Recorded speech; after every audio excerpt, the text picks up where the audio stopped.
बड़ी खबर है भोपाल से, जहां 3 जनवरी को मंत्रिमंडल विस्तार होगा। यह इस वक्त की बड़ी खबर है। 3 जनवरी को मंत्रिमंडल का विस्तार होगा। गोविंद सिंह राजपूत और तुलसी सिलावट मंत्री पद की शपथ लेंगे।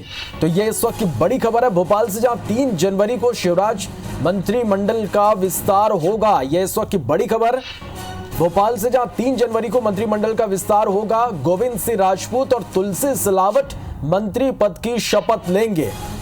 तो ये इस वक्त की बड़ी खबर। और जिस तरह से लगातार ये कहा जा रहा था कि कभी भी शिवराज मंत्रिमंडल का विस्तार हो सकता है और कई बार ऐसी संभावनाएं भी जताई गई, लेकिन हर बार जो ये संभावनाएं थी वो आगे टलती गई। लेकिन अब जो बड़ी खबर निकलकर सामने आ रही है कि 3 जनवरी को मंत्रिमंडल का विस्तार होगा।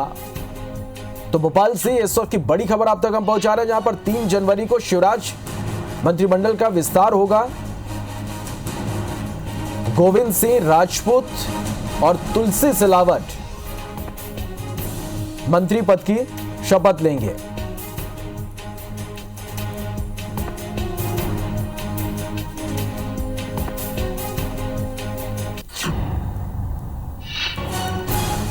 चलिए, हमारे संवाददाता सुधीर हमारे साथ लाइव जुड़ रहे हैं। सुधीर, 3 जनवरी को शिवराज मंत्रिमंडल का विस्तार होना है। 2 मंत्रियों के नाम भी सामने आ चुके हैं।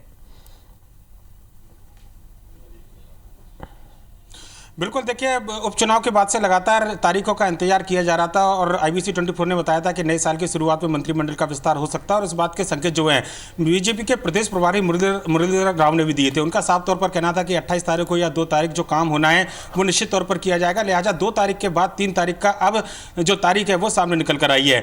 अब तक जो जानकारी सामने निकल कर आई है कि मंत्रिमंडल के विस्तार में महज 2 मंत्रियों को शपथ दिलाई जाएगी। हालांकि इनकी संख्या बढ़ाई जा सकती है। अगर बीजेपी संगठन के अंदर सब कुछ ठीक रहा, सहमति बनी, तो सभी मंत्री जो मंत्रियों के 5 पद खाली है, 6 पद खाली है, माफ कीजिएगा, उन सभी 6 मंत्रियों को शपथ दिलाई जा सकती है।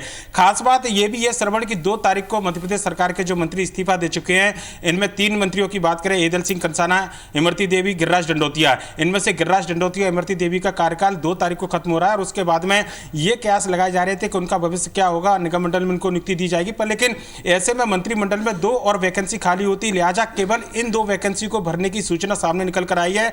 और चुनाव जीतकर आए जो पूर्व मंत्री थे 2, गोविंद सिंह राजपूत, तुलसी सिलावट, इनको दोपहर 12 बजे राजभवन के अंदर राज्यपाल आनंदीबेन पटेल शपथ दिलाएंगे। इसके अलावा 3 बजे जो है मध्य प्रदेश के मुख्य न्यायाधीश हाईकोर्ट के, उनका भी शपथ ग्रहण समारोह रखा गया है। अब तक राजभवन से जो जानकारी निकलकर सामने आई है कि राज्यपाल आनंदीबेन पटेल कल भोपाल आएंगी और उसके बाद में 3 तारीख को शपथ ग्रहण इन मंत्रियों का होगा। और जो बात लंबे समय से कयास लगाई जा रही थी उपचुनाव के बाद में कि मंत्रिमंडल की तारीख कब निकलकर सामने आएगी, आखिर वो इंतजार खत्म हुआ है। और खासकर सिंधिया समर्थक 2 मंत्रियों के लिए यह तारीख काफी ज्यादा महत्वपूर्ण है। गोविंद सिंह राजपूत, तुलसी सिलावट दोनों को मंत्री पद की शपथ दिलाई जाएगी। और इस बात की संभावना जताई जा रही है कि जो पोर्टफोलियो उनके पास पहले था, लगभग वही पोर्टफोलियो इनके पास में रहेगा। इस बारे में भी सहमति बनी है। श्रवण, सुधीर, इसके अलावा हम बात करें तो जिस तरह आप बता रहे हैं कि 6 पद अभी खाली है मंत्री को और सब कुछ ठीक रहा तो और भी मंत्री यहां पर मंत्री पद की शपथ यहां पर ले सकते हैं। किन किन नामों की इस वक्त चर्चा और कहां पर पेच फंस रहा है और किस तरह से देखें कि यहां पर जो है सब तरह से तालमेल यहां पर बिठाया जा सकता है या फिर विवाद की स्थिति भी बन सकती है?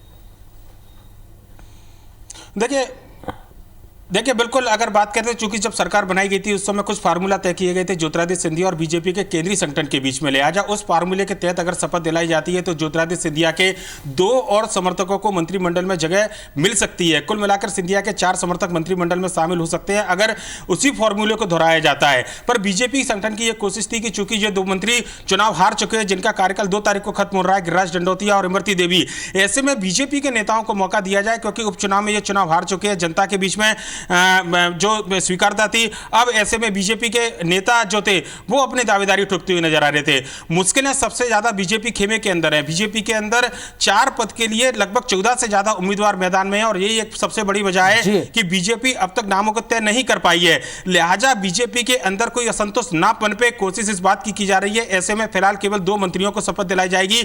आने वाले समय में जब प्रदेश कार्यकारिणी के नाम का ऐलान किया जाएगा, निगम मंडल में नियुक्तियां दी जाएंगी, बीजेपी के अंदर सहमति बना ली जाएगी, उसके बाद बीजेपी के नेताओं को मंत्रिमंडल में शामिल करने के बाद एक और रीसफल जो है, अभी 2 नामों पर सहमति बन चुकी है सुधीर, और नामों पर कब तक सहमति बन पाती है यह भी देखना होगा। फिलहाल के लिए बहुत शुक्रिया आपका हमारे साथ जुड़ने के लिए। इस तमाम